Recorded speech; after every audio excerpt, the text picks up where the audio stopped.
Meeting started. Call to order. Mr. Insek. Present. Mrs. Rogers.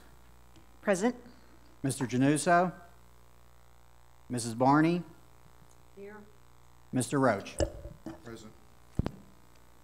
Okay, I'd like to make a motion to approve the February 21st, 2023 minutes. Do I hear a second? I'll make that motion. Roll call. Mrs. Barnes. Aye. Mrs. Rogers. Aye. Mr. Januso. Mrs. Barney. Aye. Mr. Roach. Aye. Okay, we're going to change around the meeting just a little bit this week because we do have some folks in the audience, so that's great. So we're going to pull up the comments from the floor. There is a limit to 2 minutes per person, and if you would please come up to the microphones and state your name and address.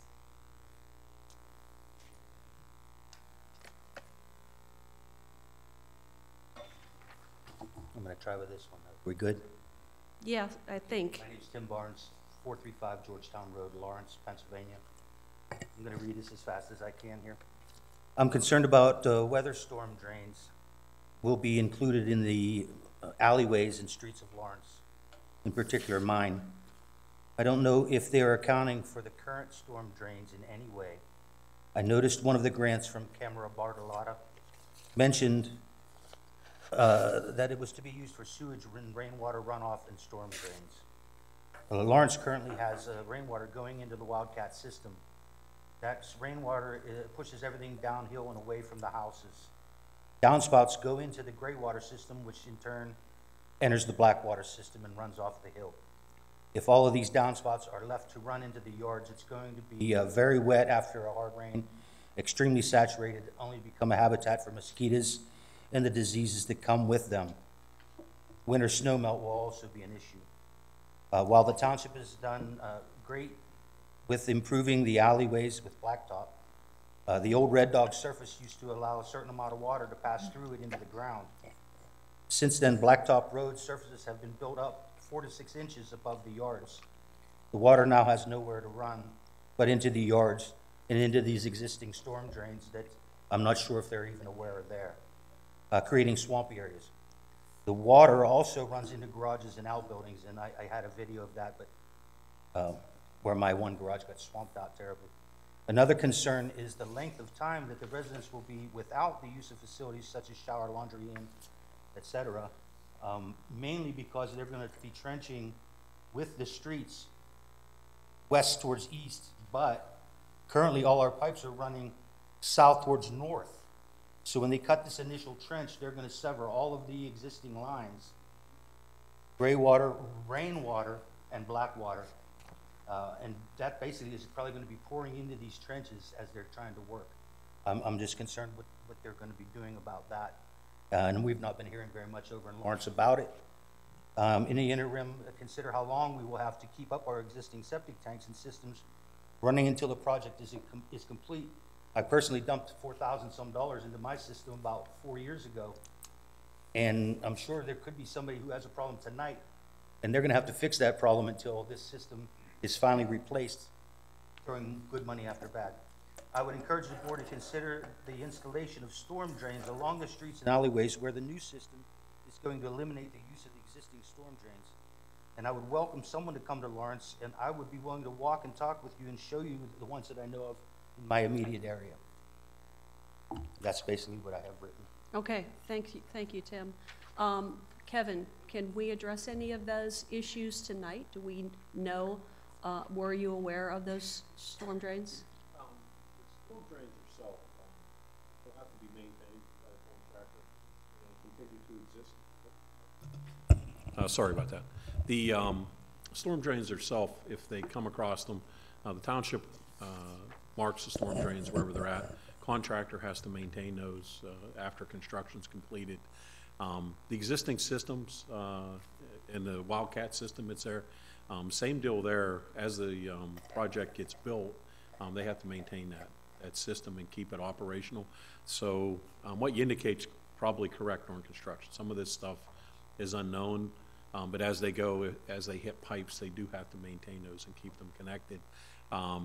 The project, rough time frame's about a year to get the system built, and probably a year to 18 months for the plant, because of supply chain. The plant's a package plant.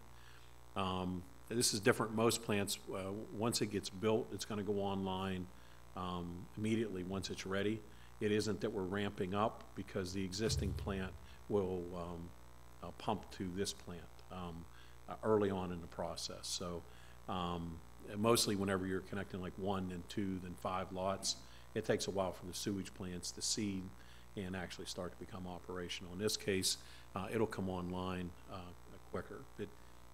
The issues that's there is real. I mean, that's why the project's being completed, is because you do have these gray water lines, wildcat sewers connected, discharging to the streams. But during construction, there is a period of a year we got to maintain all that stuff and keep it operational. And soil conditions are probably what you described. It was old red dog roads, alleys, stuff like that. Township is, I'm sure, aware of that condition. But we will work closely with the township and contractors. What's surprising is the storm drains that I speak of are not necessarily right up near the roads. Yeah. They're down in the low points in the yards, sometimes even halfway between the house and the alley. Yeah, and anything like that, if you could leave your information with Mike, we can come out and walk and. Yeah, I was going to say, if you have a phone number that you can leave me, I'll give you one of be more these. than happy to get in contact with you and Great. come out and take a look Any around. information is good information for the contractor. We do appreciate it. Thank you. All right, thank you.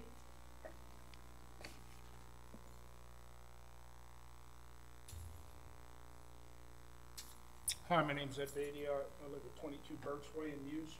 Actually, the point that I wanted to address is I just seen your old business on number 5. Can I wait until you guys talk about it and address it after that, or is this the only time I can talk? You can comment again if you'd like to. We're going to go through the history of what we found, because you were here at the last meeting and brought, along with Darlene, Barney brought up some of the issues that we had. So yes, you can speak again at that time if you'd prefer, but we wanted to give everybody the chance to speak up front if they'd like to. Yeah, I mean, I'd like to hear how this plays out before I even have a comment. Okay, All right, thank you. that's fine.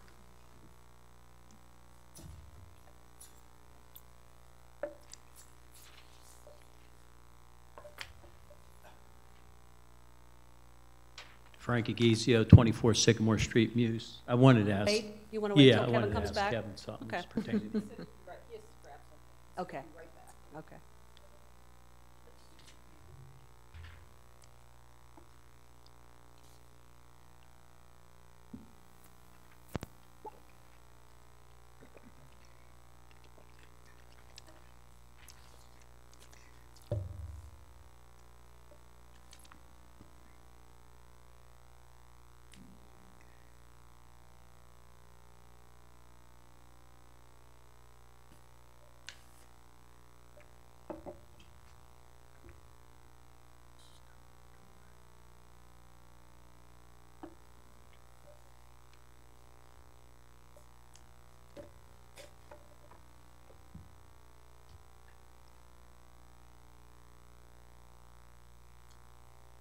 Tim, do you have 2 of those sheets? You want to give one to Mike and one to Kevin?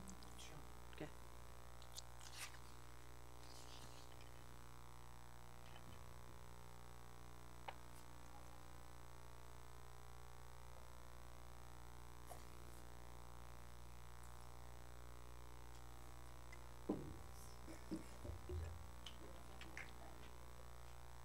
The last one, the engineers at the end.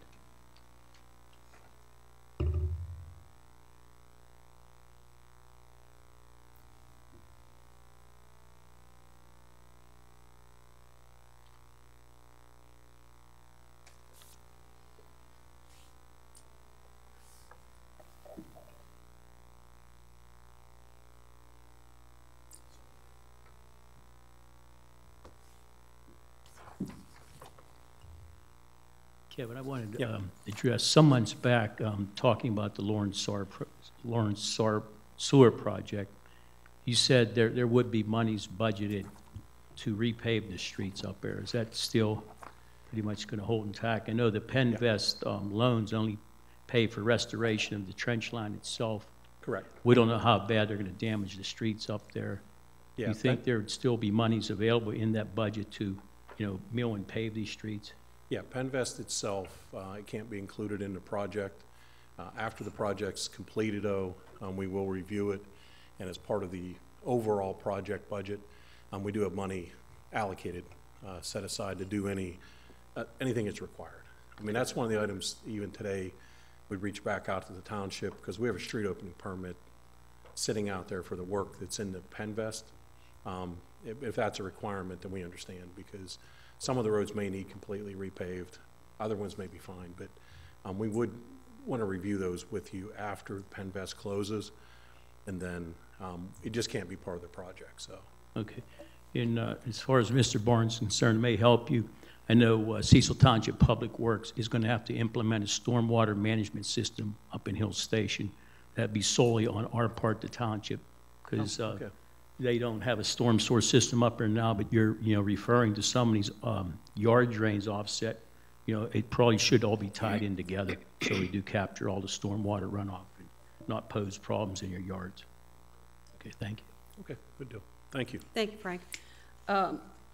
I do want to mention that Kevin Brett from LSSE will be at the Township Supervisors meeting in April to give an overview of the Lawrence project. So if you have any other questions prior to that, if you want to present them to him, might be helpful to get on the in the meeting what you want to hear. Okay. Anything else from the floor? Okay. Moving on the agenda. Where to put it? Right here.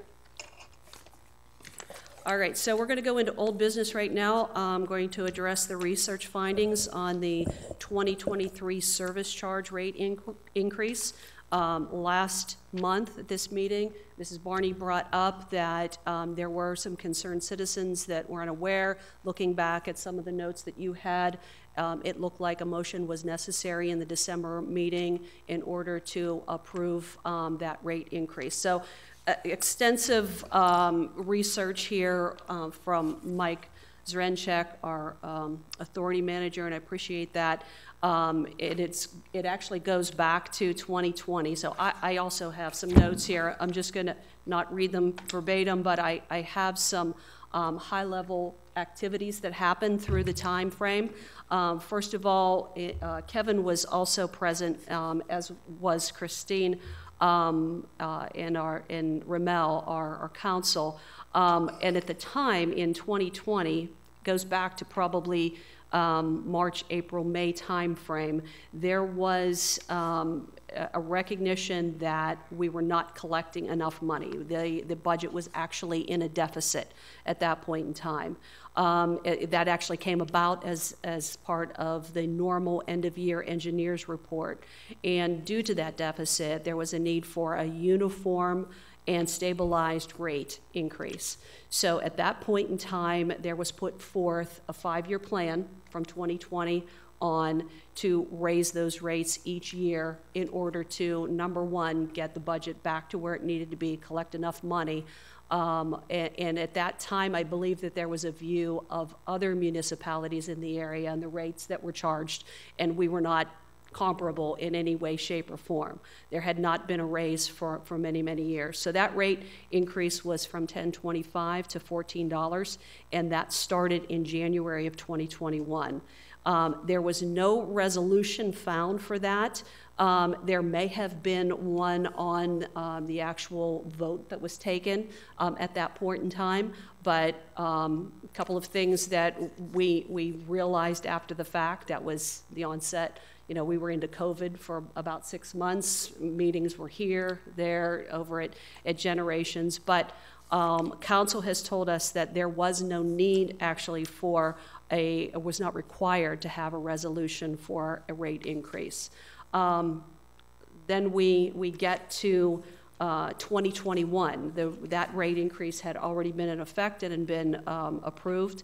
And there was another 5-year analysis done by the engineer to look at not only are we now comparable? Are we now hitting the budget, et cetera, in order to maintain those aging sewer systems across the way? But it was imminent that we were going to need to get a PennVest loan, and we would have to have a proof of rates to cover the systems that we already had in order to get that. So a new one was put forth. There was some documentation that was provided by the council, our council, to the members of the board that showed that there was a vote back in November 16th meeting of 2021 to not only raise those rates, but also adopt Schedule A, which included that 5-year plan and additional information around how we charge for interest and penalties and liens, et cetera. So in essence, again, that vote had taken place. There was no resolution, but it was also noted that there was not one required. So that brings us to October of 2022, and we had some reanalysis of the PennVest loan at that point in time, and LSSE had provided another 5-year term, but now this one went out to 2026, and it was mentioned within the meeting we should address that in December with a look at that rate increase.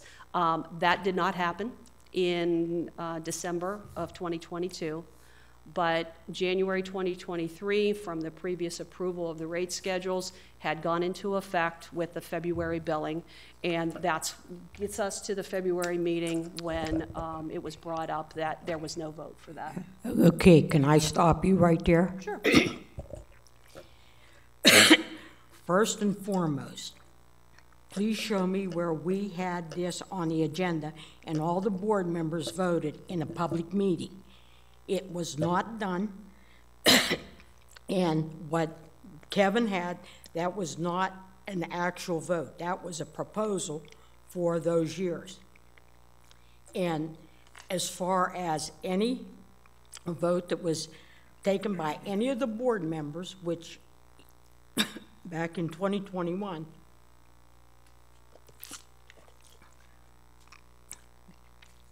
there was an altogether different board. And in the highlighted page on 38 that we got on that PDF, Mr. Januso stated that the board would need to adopt a rate increase of $4 per month for the service charge at the December meeting. Legally, can you charge customers an increase when the rate increase was never on the agenda to be voted on in a public meeting? It was never, ever voted For 2022, correct? That's what you're stating, for 2022, and on. you're right. October 21, 2022, that was not voted on. You're correct. And Don Januso said that it would be visited on December meeting of 2022. It never was. You're right. Okay, so legally, we really can't charge customer $4 without it being voted on the agenda, voted by the board members in a public meeting. And it was voted on, but not that meeting. It was voted on as the schedule in October of 2021. That was a 5-year rate increase analysis. Yes. That wasn't voted on. That was, and furthermore, Mr. Januso said that he wanted to visit this yearly, okay? So, And I agree that it should be visited yearly. Right, and- Nobody's disputing any of right, that. and I spoke with the Pennsylvania Municipal Authority, and we discussed this in detail. We discussed the issue that there was no formal vote in December that Don requested at the October 22 meeting for the $4 increase to $22, started to bill the residents effective January 1, 2023. It was mentioned that also through the Pennsylvania Municipal Authority that we could be possibly in sunshine violation. It was not, you're right, a couple points So- there. It was not on the agenda. It was not voted on in December. However, Mr. Januso's comment of October did not take into effect that it was already approved for all those years in October of 2021. But it was never voted on formally that they were going to make a $4 increase on all those years. It was They were part not- of Schedule A. It was combined together in the November 16th, 2021 meeting.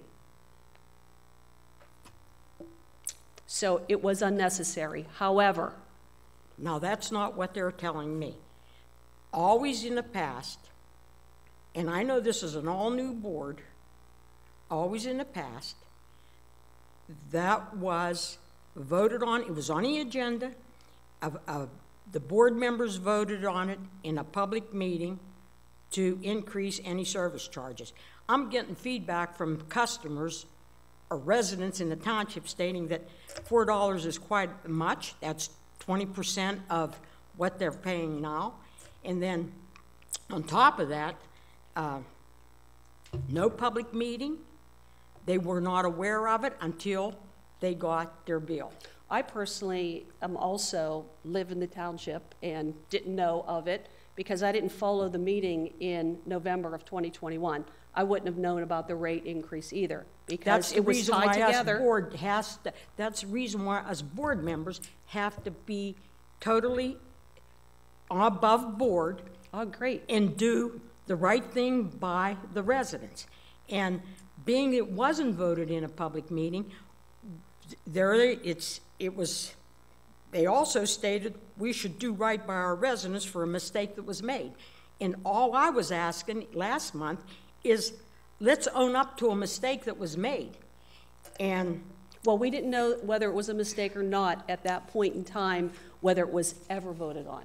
Now, I defer to council on the November 16th, 2021, if you look at the 204-page transcript of that meeting, it's a combination of Schedule A with all of the fees on liens and how everything of that's calculated, as well as a 5-year rate schedule. It did not, however, include 2026, which was what in October of 2022, LSSE brought to our attention with an update as a necessary for Penvest. And so that's when Mr. Januso said, we need to look at that and vote on, because 2026 would have never been voted on. So I defer to Chris on, is the 2021 approval of a 5-year rate schedule sufficient for rate increases over that period of time? Yes, it clearly spelled that out. Both the 2020 schedule, I believe there was a lot of discussion on that, actually, if you look at the minutes. And it was passed that included a 5-year, included the new rate structure. And the November 2021 one, all four, it was a 4-1 vote, and everybody approved it. And so generally, there is a rate resolution that goes along with those. I think if you look at the minutes of the meeting, you will see that there were a lot of other issues that were taking the forefront. So at some point, maybe somebody forgot, and the Schedule A said adopted by resolution. I think that was just a clerical error. We did not prepare that resolution at that time. We were not consulted. it wasn't even signed either. The Schedule A didn't have any signature lines, no, because it wasn't set up like a resolution, but it was voted on, and I believe you voted for it, Ms. Barney. For the 14 to go to 18, yes. But it included a whole rate schedule. Maybe I can fill in all the blanks from the beginning all the way to today in a short presentation. One of the items that we had to tackle early on, prior to even Penvest, was the shortfall in the budget. The board as a whole was involved with that discussion, that the Miller's Run project did not pay for itself, that the rest of the sewer sheds had to pay extra into that tap fees were used every year. And this is when we took the look in 2019, 2020. There was a rate committee that was established. We went through all kind of scenarios, back and forth. We had many presentations, many of 11 by 17 tables with the board. What it came down to was the first decision: did we want to go to a stable rate structure? The answer to that from the board was yes. So direction in a meeting, it wasn't a vote, it was direction, stable rate. We wanted to go with that presentation. The second part was, did the board want to pull the Band-Aid off and do a rate increase, one, boom, and done? The answer was no. The board wanted to put it in staggered over a number of years. The board did say that we would look at it periodically. Yes, because, And let me go clean to the end, because there's a punchline here at the end, why I think you'll remember us discussing this, because the board had to vote on Penvest application. And then in 2022, we had to up our increase, the Penvest application. Part of that is that there's going to be enough revenue to pay for it. And that's the punchline at the end of this. But the first step was that. We wanted to have a staggered rate increase. So that's why you ended up with over 2020 to 2025 rate increases. That's when the project was about $4 million less than where it ended up. So in 2022, we had a series of bids that we ended up rejecting. Part of that process was we had to do a new allocation to Penvest and ask in October for the increase, which you got, which then we rebid the project, opened bids, and they were awarded. Part of that entire process was, each step was the board was agreeable to the rate increase that was done in 2020, that it was a stable rate increase, and it had to be stepped in, that the board decided to step it instead of just doing it all at one time for the residents. Because of timing, project timing, that ended up working out okay, because we're about 3.5 years into it. You're not going to start making full payments till about 2025, roughly. So in the end of the day, it may be happenstance, but the only thing that it needed added was what was the delta to make the payments to get the project finished. The project that was important to the township, important to this board, and that was 2026. So that needs to be part of the process, because tonight it's in your agenda. I had to sign a certification form. Actually, Larry Jr. signed it because I wasn't in.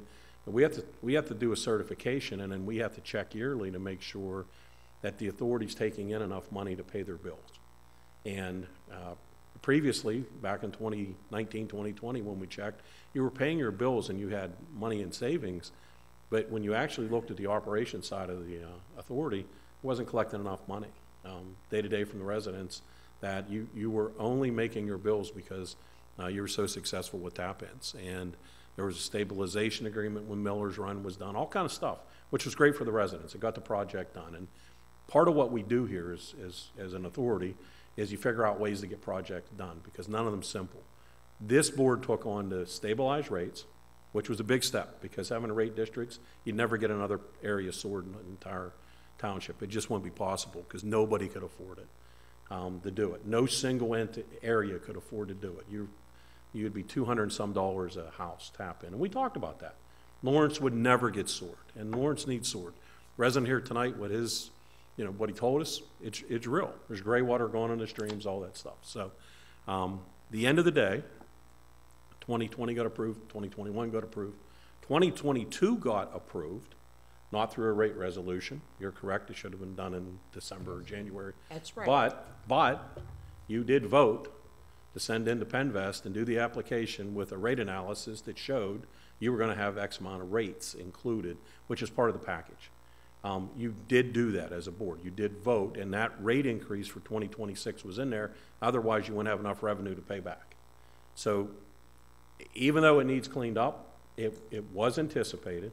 2023 was included in all the previous ones, and I understand it's not as clean as what everybody wants it to be, but in the end of the day, for us as your engineer to certify something, I have to be sure that the rates are going to be there, because if not, our analysis shows in 2026 you would have a big shortfall, and then you have a problem. Now with this last rate increase, you don't have a shortfall, but because of your growth, because of everything that's positive in the township, you do each year, you have us look at this.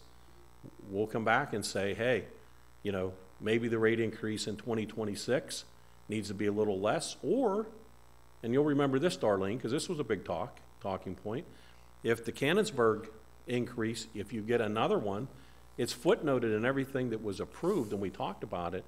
If you get another rate increase, it gets spread out over everybody in the districts, and you would have to do a smaller rate increase to the residents if there's another increase from Canonsburg. Because another big piece that wasn't being collected enough was Canonsburg. You were getting these increases, they didn't collect enough money. So the board did the hard work, and this wasn't like an overnight thing. I mean, Frank was on the board, we talked about this, you know, month after month, we had work sessions, and they come up with what ended up being a really good plan for everybody, that Lawrence became not a burden. It is a rate increase, but the main rate increase was not because of Lawrence, it was because of all the other shortfalls within the budget over the years because of the other projects. They just you happen to get enough money in to make your bill. So I understand what you're saying is on paper. Right. Is what you read, but it's not what we actually did in the meetings.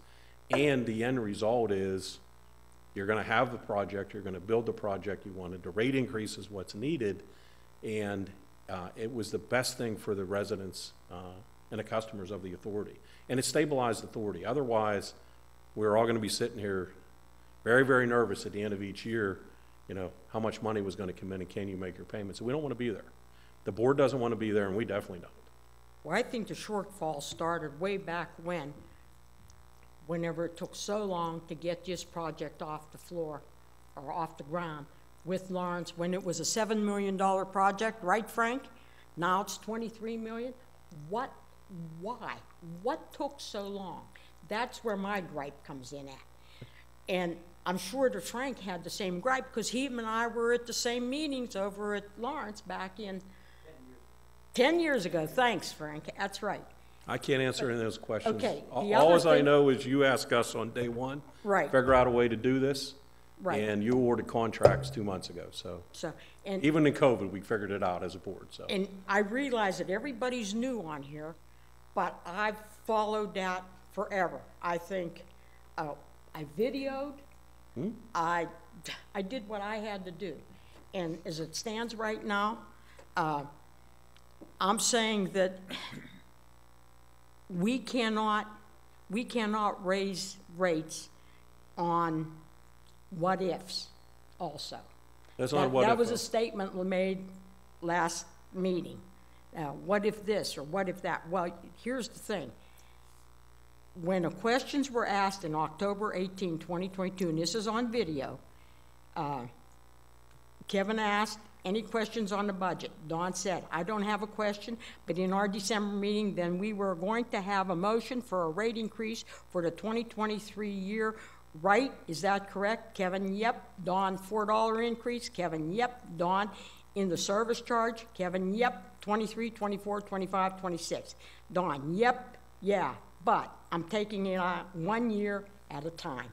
And that's where I'm getting feedback from the residents stating that this wasn't done properly, this was not on the agenda, this was not voted on by the board in a public meeting. And that's where I'm getting the feedback. Well, I think the understanding is that you, as a board, you will look at it every year, but as a certification on a project, you have to make sure you've planned for and you're going to do the rate increases as pre-approved. If you get in more money than you think, if another grant would come in, and we talked about this, you have other grants out there yet that can be applied to this, then you won't have to do certain things. But right now, as it stands, no different than October and no different than in April when you have your closing, right now you have to have these rate increases through 26. You cannot do the project, and you don't want to put the authority at risk for not having enough money and go in default on something. So you, as a board, the decision has been for 3 years in a row that this is what you were going to do, and this is why they want you to do this. We don't want to have a situation where it gets backed off after you're in the middle of construction, and now you have a problem. You have a financial problem. You have to be on solid ground when you go through these construction projects.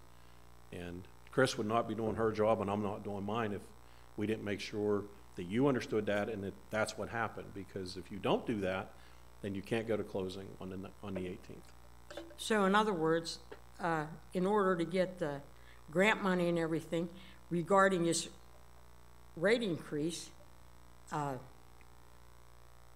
you, LLS, provided a rate recommendation for the 5-year rate increase because the Lawrence project was to be started, correct? Through 2020. That added Okay, but it was a 5-year 2026. project, it was a Already through 5-year rate 2025. increase because the Lawrence project was to be started. When I read the minutes from the November 16th, 2021 meeting, Schedule A, which included the annual increases of $4 each year through 2025, that was voted on by the board at that time. So that covers it through 2025. And then the engineer has revisited it, and for the upcoming for the Penvest loan, Yes. had to add in 2026.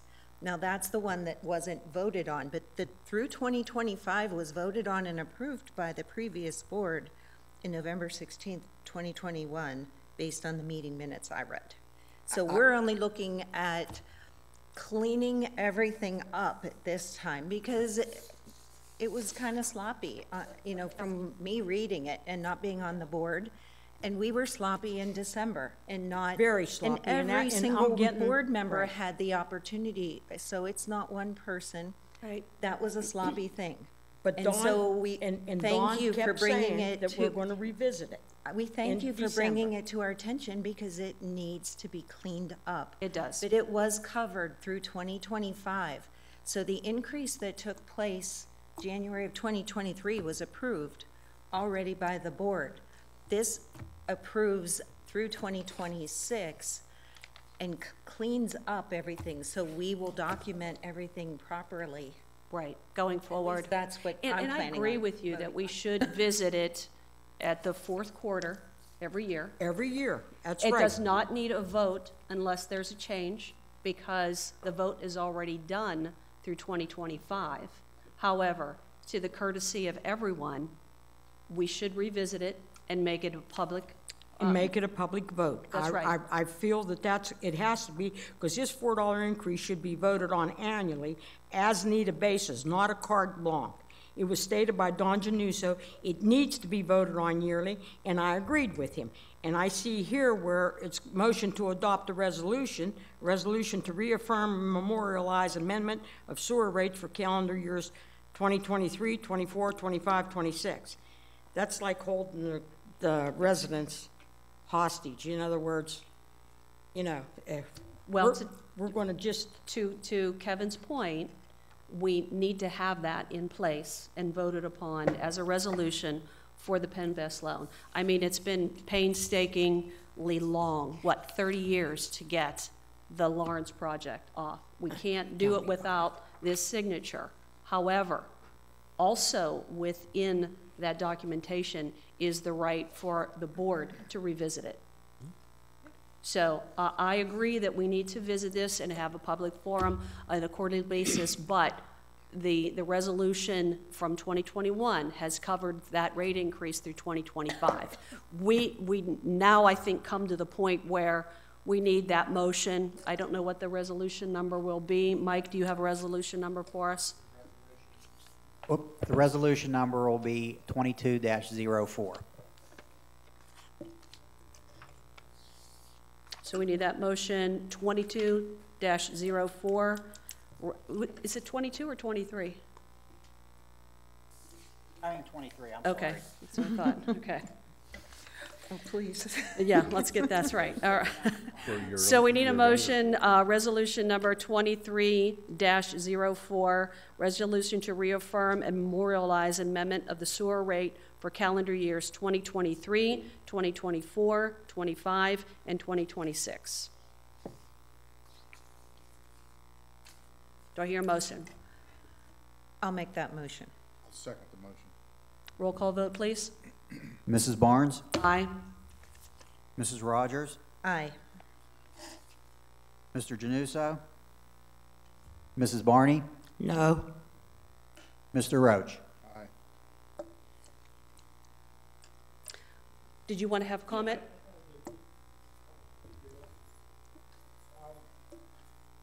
I understand that you need money to do the projects, but I think the real sin of it all and the sloppiness of it all is, why was this project put off for so many years, and all of a sudden we're putting out these exorbitant rate increases to the public to cover the sloppiness of the last 15, 20 years? That's the sin of it. I can't answer what's happened before 2022 because I wasn't on the board. However, in going back through those notes, it was found that we were not collecting enough money to meet our budget. And that was for the maintenance of all other projects that were already, all other source systems that were in place. So I did ask Mr. Zrenchek to, and our business manager as well, to go out and look at other rates to see how comparable we are with these rate increases. And I know they're not done with it, but I think, Mike, you have some data on that? Yeah, I have some preliminary. What we did is we're going to take a look at North Strabane, Chartiers Houston, South Fayette, Peters Creek, Peters Township, Washington, East Washington Joint Authority, Midway Sewage Authority, and CHJA. And just preliminary, and base it on some of the questions that we're looking at is their billing monthly or quarterly? Is there a minimum monthly service charge? What's the usage per 1,000 gallons? Are there any other charges associated with the bills, such as debt service, maintenance fees, etc.? What an average quarterly or monthly sewage bill would be, and just to review what their tap-in fees to see if we're consistent with that. So like I said, we did get some stuff back preliminary. Like I said, most of them have a debt service fee anywhere. Some of them are $15 for a debt service fee. They have a minimum gallonage, minimum bill maybe $35. So there's some different things. Now, it's interesting that some of the other communities, but I have to get some more clarity on it, is some of them bill the debt service separately from the bills. The debt service isn't included on the bills. So they may get, depending on what the project in that rate area is, that debt service could be, they get a separate bill of $50 for debt service plus the sewage on top of it, but we don't see that separate charge. So I want to get a little bit more, but I will have everything on a spreadsheet for everyone for the next meeting. And as Kevin had said, you're correct. I took a look at the debt service just to kind of see what it would be if, there weren't, the rate stabilizations and different things.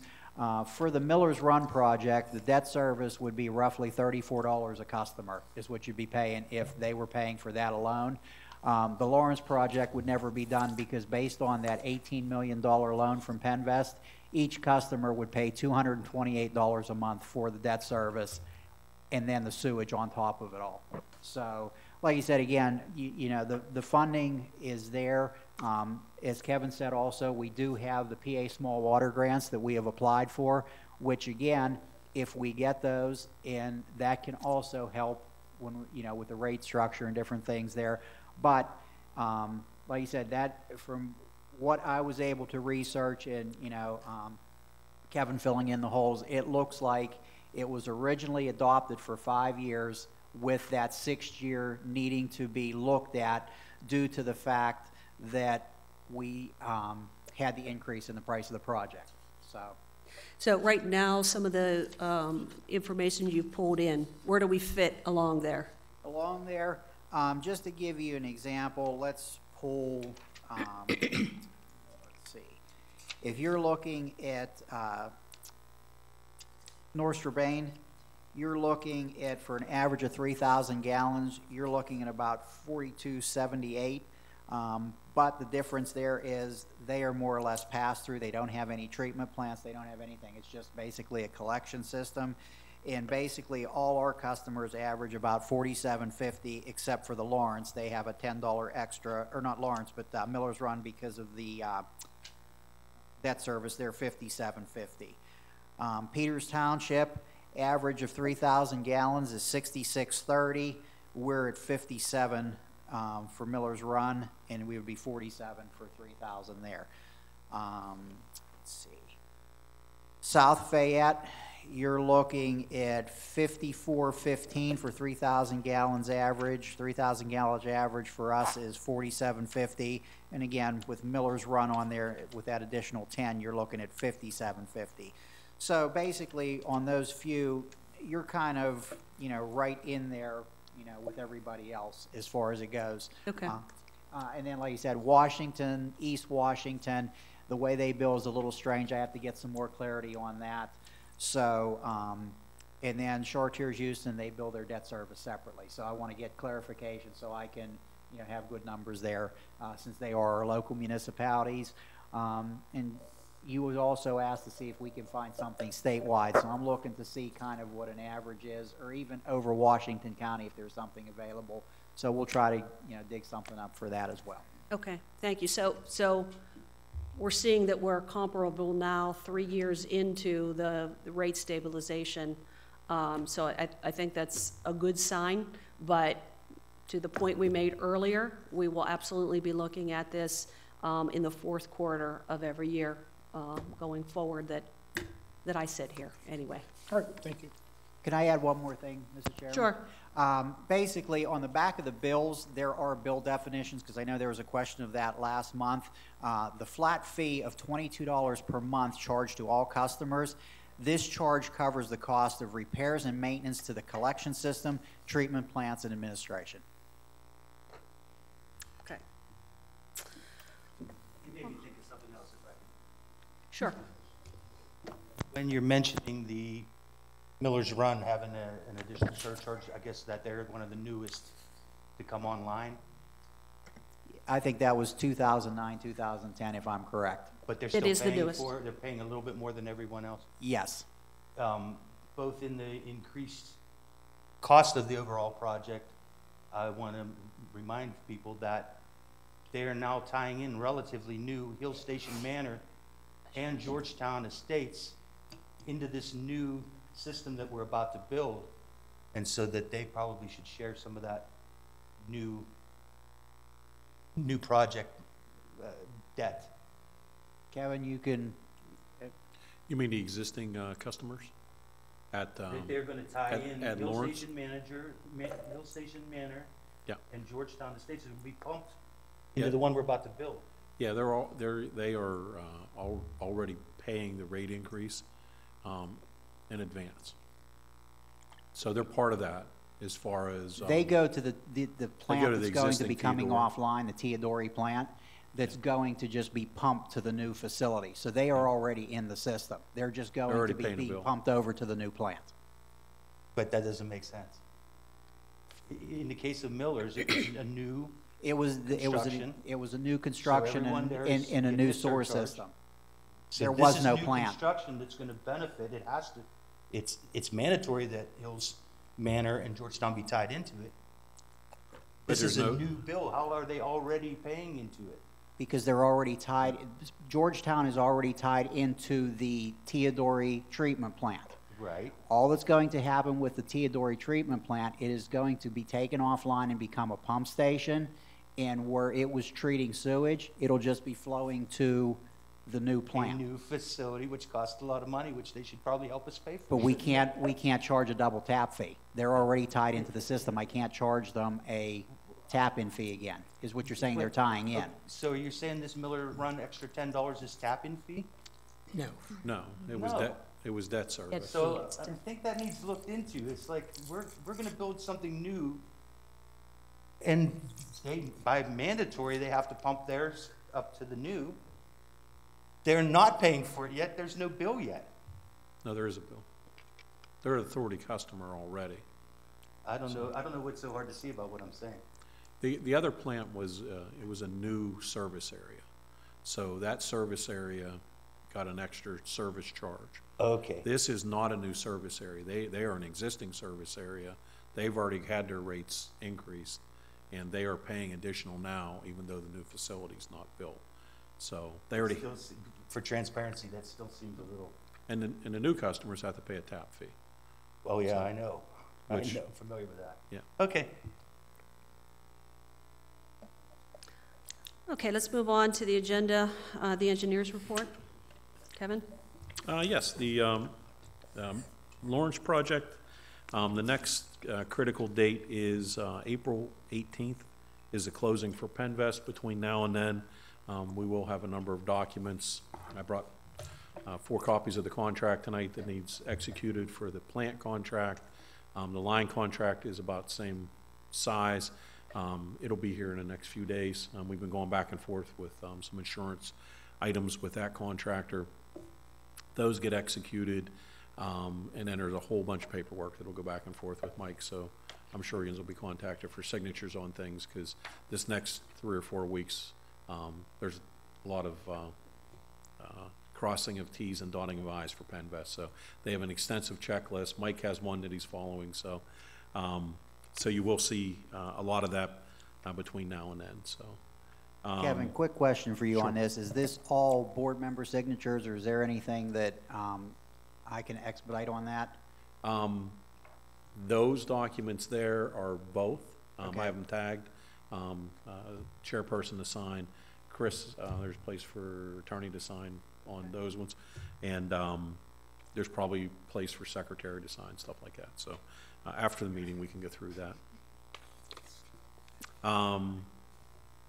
Any questions on Lawrence beyond that? No. Good deal, thank you.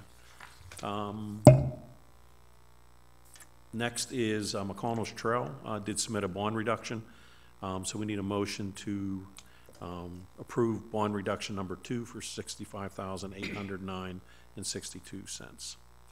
Do I hear a motion? I'll make that motion. Second? I'll second. Roll call vote, please. Mrs. Barnes? Aye. Mrs. Rogers? Aye. Mr. Januso? Mrs. Barney? Aye. Mr. Roach? Aye. Next, I did just include a copy of the self-liquidating debt as one of the documents that we provide to Penvest, and that's been uploaded at this point and sent over to Sean Guerin for his use. Next, Mike, the next item? I've basically got everything back for the railroad insurance policy. The umbrella coverage to go from $1 million to $4 million. The annual policy is $2,640, and for the first year it will be prorated because the policies renew in August. And then for the additional liability for the railroad agreement is $1,000. So we need to approve those in order to be able to sign that agreement and get that executed so the contracts can move forward. Okay. Then I'll make the motion to accept the insurance policies risers in the amount of $2,640 for the umbrella coverage and $1,000 for additional liability to execute railroad license agreement. Do I hear a second? I'll second the motion. Roll call vote, please. Mrs. Barnes? Aye. Mrs. Rogers? Aye. Mr. Januso? Mrs. Barney? Aye. Mr. Roach? Aye.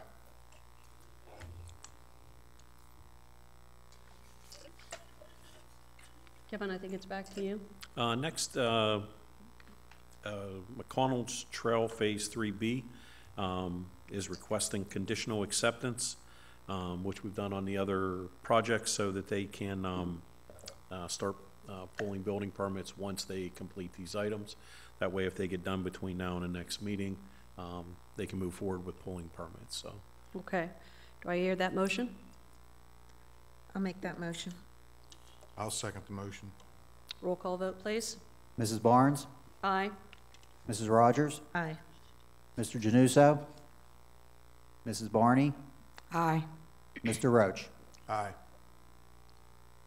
The next item is motion to approve change order number 1 for contract 21 STP1, and this is the Mealy contract, which is sitting there to be executed tonight, to update the wage rates in accordance with the final PA DEP /Penvest determinations.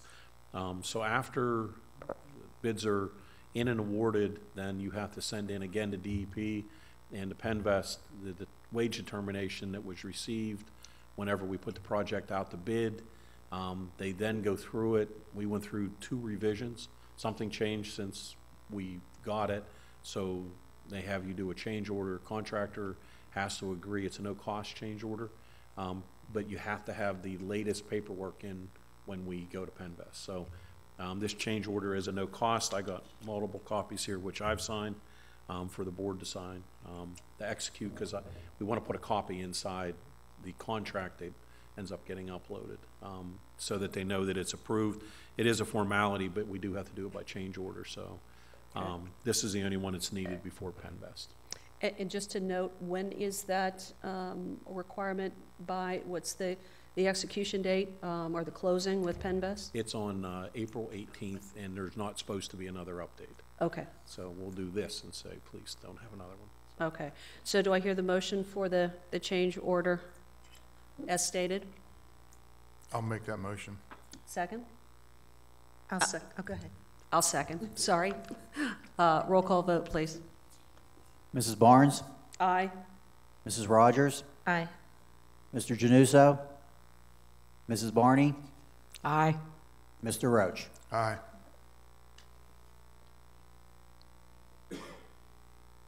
Anything else, Kevin? That's all I have. Thank you very much. Okay, thank you. Now we'll move on to solicitor's report. Okay, I don't have a whole lot.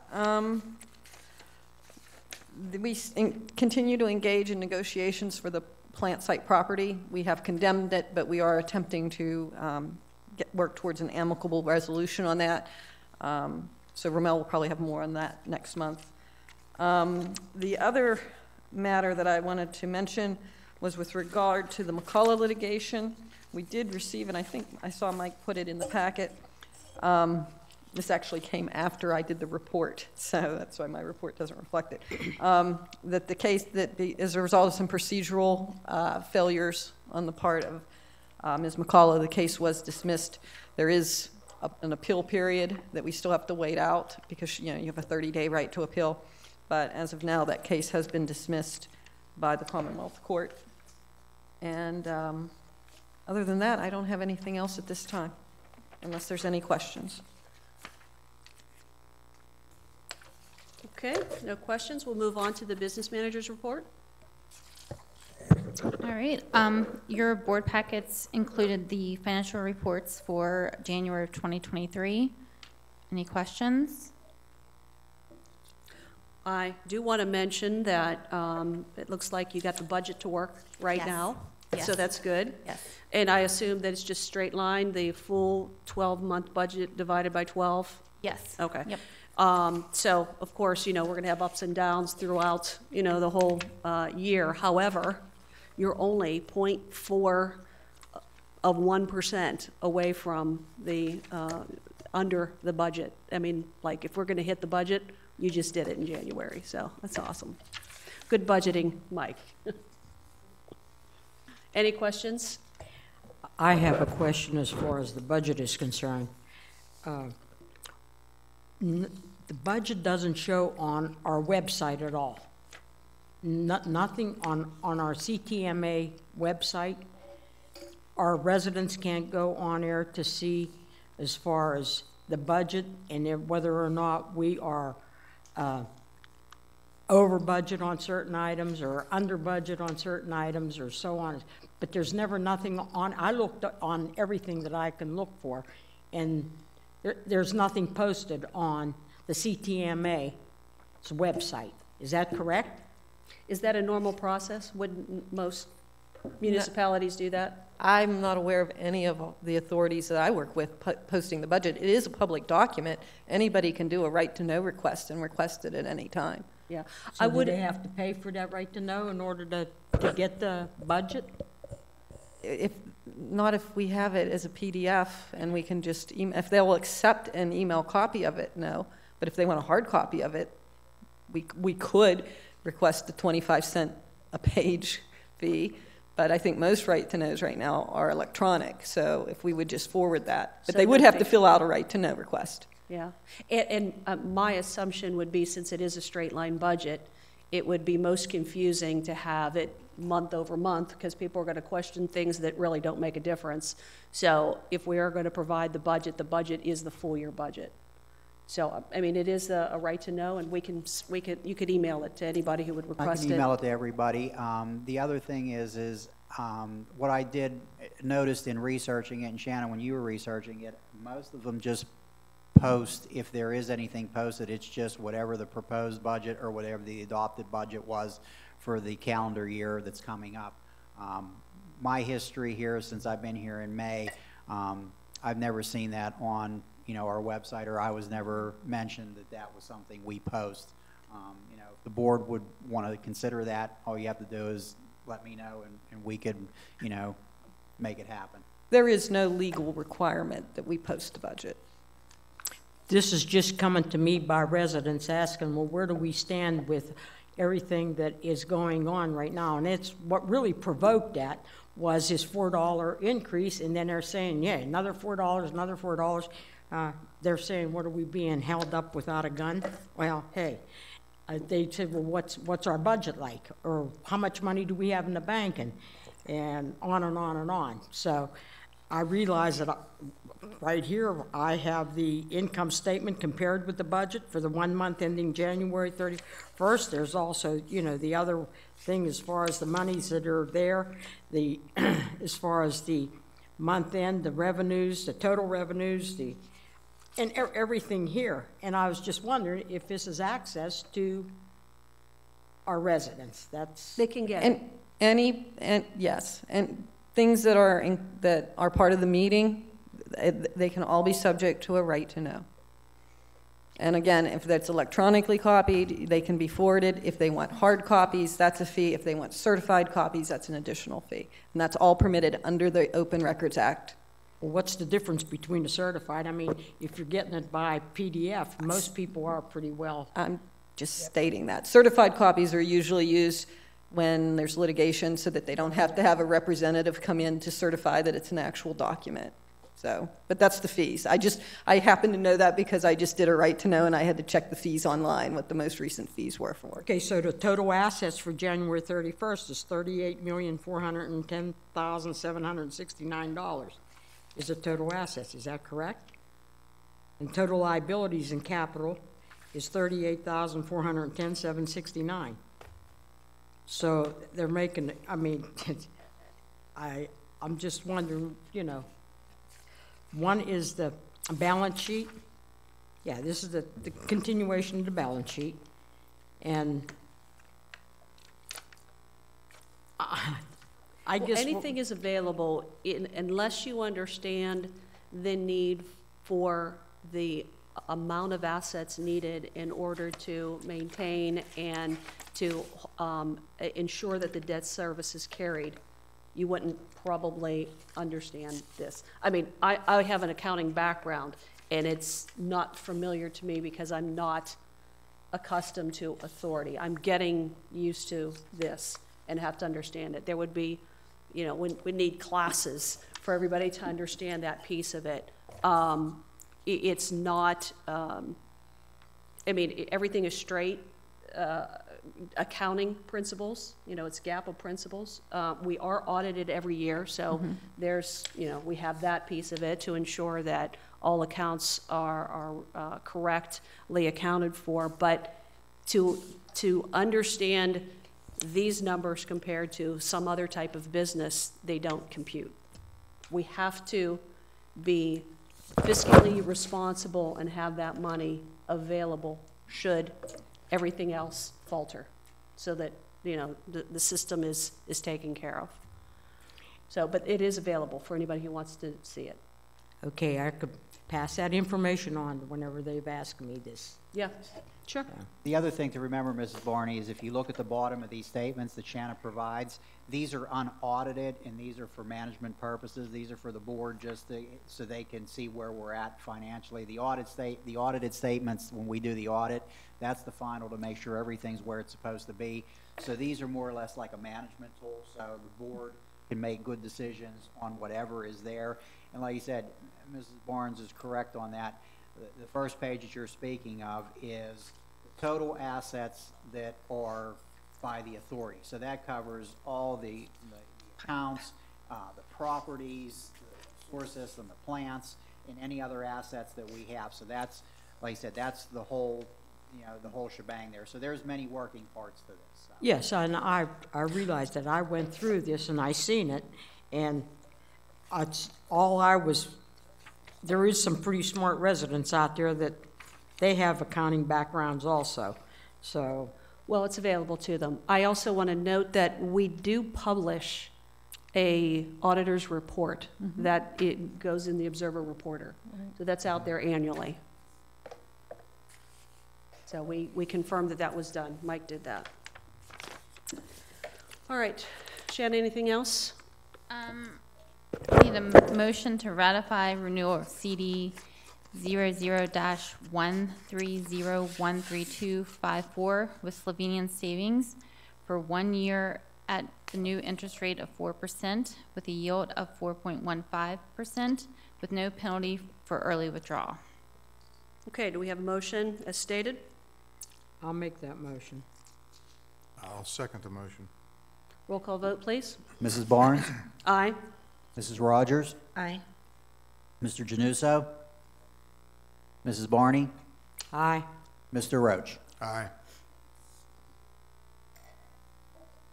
Anything else, Shannon? Yes. We still have several customers with unpaid sewer liens who haven't attempted to make any payments to call in to be set up on a payment plan or to pay off their lien. So in February, I mailed out a letter to each one of them, kind of giving them the last chance before we begin shut-offs in April to set up a payment plan or pay it off. There was 18 letters sent. I did get 2 customers paid in full and 1 set up a payment plan. And then on March 6th, I started the shut-off process by sending out the notification letters. I sent out 15 letters. From that, we ended up posting 10 properties today.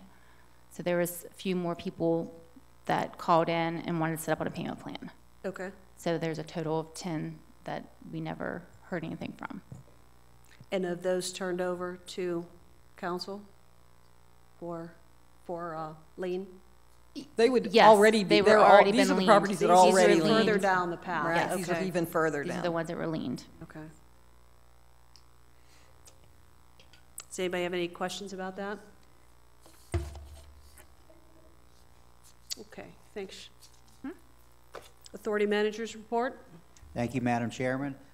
Just an update on a few various items. First thing, I had mentioned last month that our laborer had expressed interest in possibly becoming certified. And we've been having, advertising for certified operators, and they're very hard to come by. I did reach out to Beaver County Community College. There is still space available in the class. So if the board is willing to send him, the cost is $2,250. And I know there was some discussion, that if we're going to invest, that there should be some, he should remain in our employment for a period of time. But that would be something the board would have to determine, what the length is they would like to see, for that repayment. But there is, the class is available, there's plenty of time to register him. So if the board would like to send him, all you have to do is let me know, and I can complete the registration and get the check in. Okay. Do I hear a motion to approve sending our laborer? I'll make that motion. Second? I'll second it, but are we supposed to determine a time that this person would need to stay employed or Would you like to state that time period?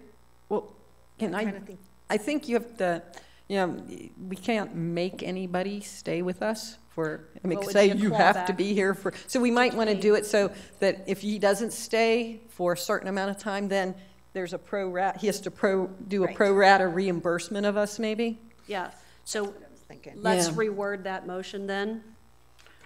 let's reword that motion to approve sending labor to the wastewater certification class at Beaver County Community College at a cost of $2,250, contingent upon labor agreeing to, how do we want to word that, to Either remain employed or reimburse or at a reimburse. pro rata share for the time that he's not in employment of the Cecil Township Municipal Authority. I'll make that motion. Worded that way. I'll second that motion. Roll call vote, please. Mrs. Barnes? Aye. Mrs. Rogers? Aye. Mr. Januso? Mrs. Barney? Aye. Mr. Roach? Aye. All right. Next item is, we've been talking about it for a couple months, and I mentioned it last month at the board meeting. The lab equipment, the best price was $4,180.14. I recommend going with that. This will help operate the plants. Madam Chairman, you asked if that can be capitalized. That can be capitalized. So I would recommend going with that with Colonial Scientific. The second thing that we talked about, it was already included in the capital budget for 2022. We had $25,000 set aside for the door replacement on the grid handling building. We did get 2 estimates for that. Firewood's commercial door was the low at $8,560, which was $1,651.48 lower than Acme Door, so I recommend going with them as well. That will be capitalized as well. And with that savings, you know, that can be part of the capital budget for the lab equipment as well. So procedurally, do we need to have a motion for a capital expenditure that has been approved in a budget? I don't think you do. I don't think we do either. No. I just wanted to make sure that we were covered in case. So, but like I said, again, if everybody's okay with it, I will get that stuff on order. So everybody was aware. Yes. Do it. Last item is, or a couple other items, is Cool Valley Project. You'd asked for an update on that. We wanted to try to have a meeting before this month's authority meeting. I've been working with the engineering firm to try to get something set up. They've had changeover there, so it's been very difficult in getting them to get a new person up to speed. Hopefully we can get something scheduled here so we can, you know, see where we're at with that. The gentleman I was talking to, they moved him to another department. They moved somebody in, so I will keep, you know, my due diligence. I don't know, Kevin, have they reached out to you at all? Okay, so I'll keep on top of this. Last month, I also mentioned that we have to replace the UV bulbs at the Miller's Run wastewater treatment plant. I got 2 quotes for the bulbs and some spare ballasts. These are maintenance items. They're consumable, so they can't be capitalized. We got 1 quote from UV Doctor for 40 bulbs, and that's $1,000, and 2 ballasts for $750.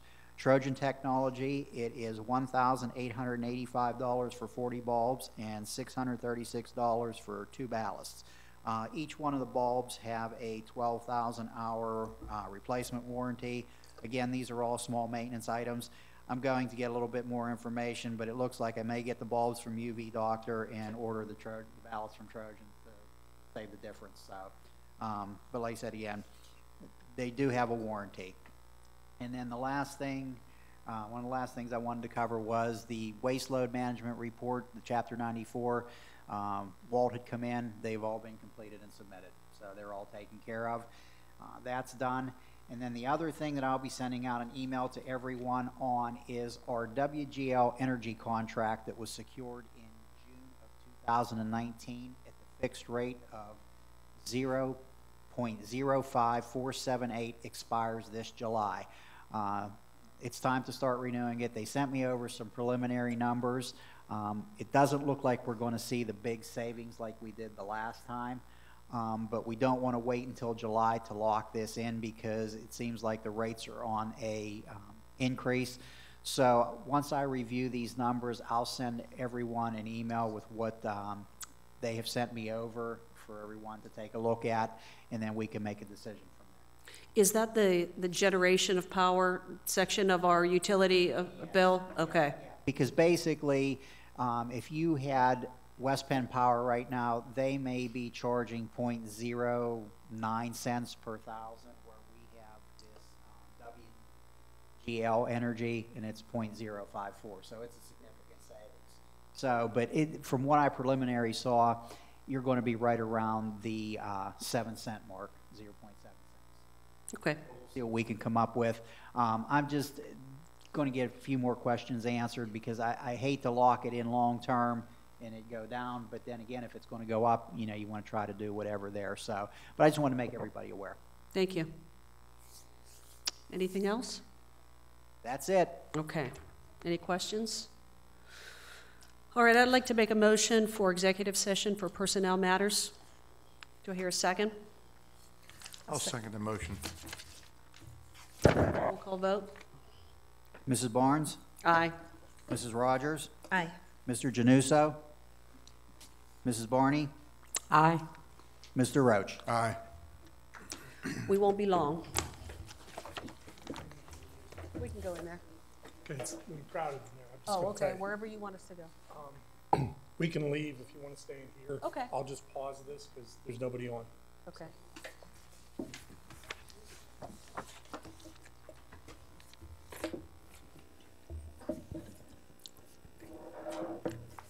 You guys are gonna go, okay, we're back on. Okay, we're back out of executive session. So we need a motion to accept the changes discussed in the executive session. I'll make that motion. Roll call vote, please. Mrs. Barnes? Aye. Mrs. Rogers? Aye. Mr. Januso? Mrs. Barney? Aye. Mr. Roach? Aye. Do we have any correspondence?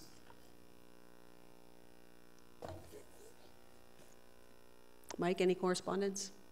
I don't have anything. Oh, I do have one thing that I'll forward to everybody that we'll have to have signed is there's a couple agreements, professional agreements, that have to be uploaded with Penvest.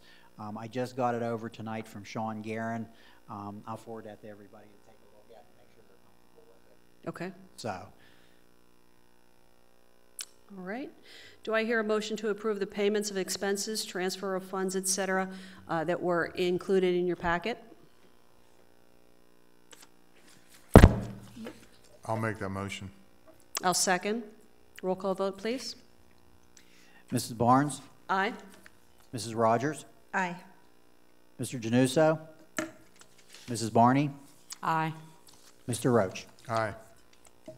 Okay, so there be no other business. I'd like to make a motion for adjournment. Do I hear a I'll make second? that motion. Second? Second. All in favor, say aye. Aye. Any opposed? Motion Oh, let's carried. stay.